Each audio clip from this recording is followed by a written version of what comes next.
If it's sci-fi, I'm gonna watch it. And I've always been that my entire life.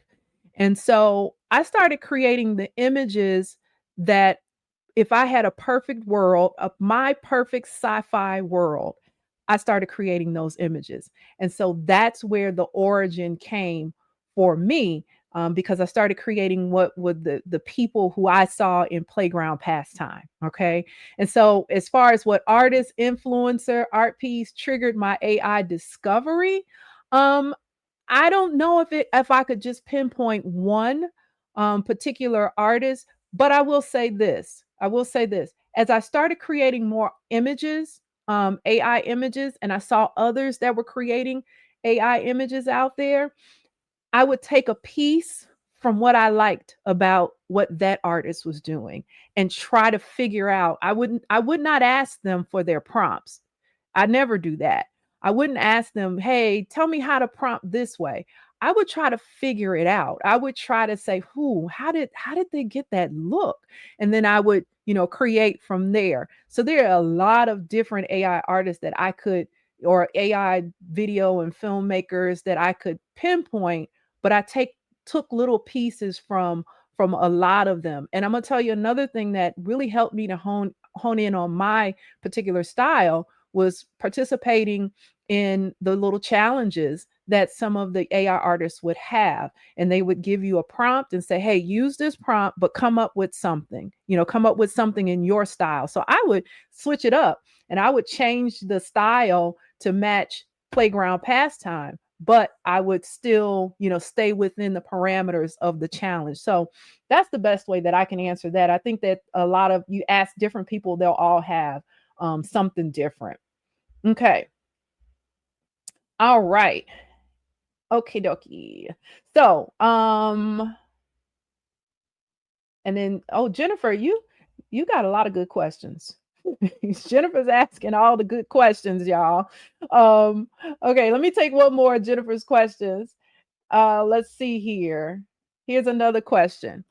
To what degree is AI creation part of your total creative output today? So examples: 100% AI, 50%, some of it 50% manual illustration.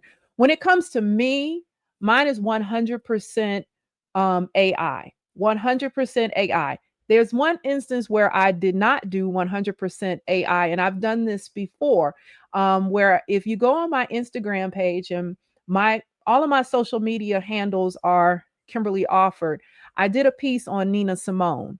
And what I found was that if I'm going to create a piece on a celebrity, I want it to look just like the celebrity. I want it to look exactly like the celebrity. And in that instance, and I'm just going to be very transparent right now, sometimes it's difficult to create people of color when you're dealing with AI. And so I had a great idea. I was like, you know what? I can't really get her exactly. So I took her album covers and I brought her album covers to life with AI. So in that sense, my video was 50-50. 50% AI, 50 all the movement was AI, but all of the images were actually her. And I wanted to visualize what was she doing in that moment when she took that photograph. So that, and you'll find that answer will be different for a lot of, for a lot of different people. Okay, cool. Awesome. Those are good questions. Good questions. I'm going to come to a few more in a bit. So let me talk about Luma.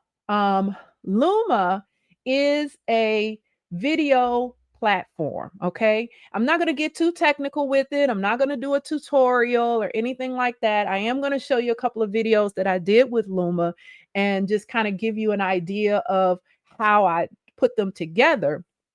But here's my secret. Here's one of my secrets. Okay. Everybody come close. Everybody come real close to the screen because I don't want everybody to know.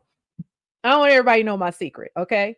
So, one of the best ways to create the best AI video is to start off with a great image already in motion. Okay. That's the trick.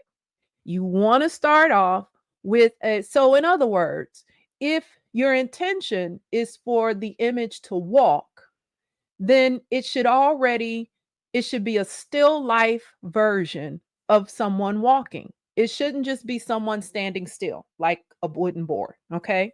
If your vision is to have the person pose or to whatever it is, then in your image, as if you're taking an image into a platform, you want to make sure that that image is already in motion, okay?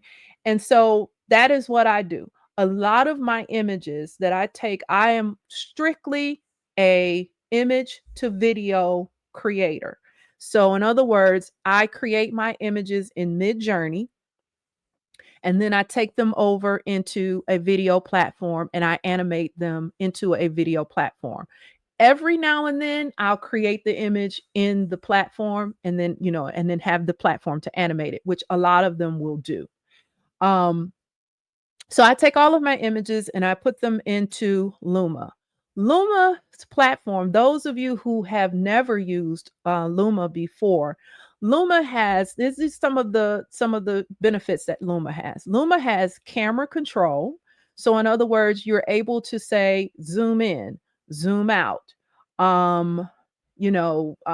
rotate, dolly, aerial,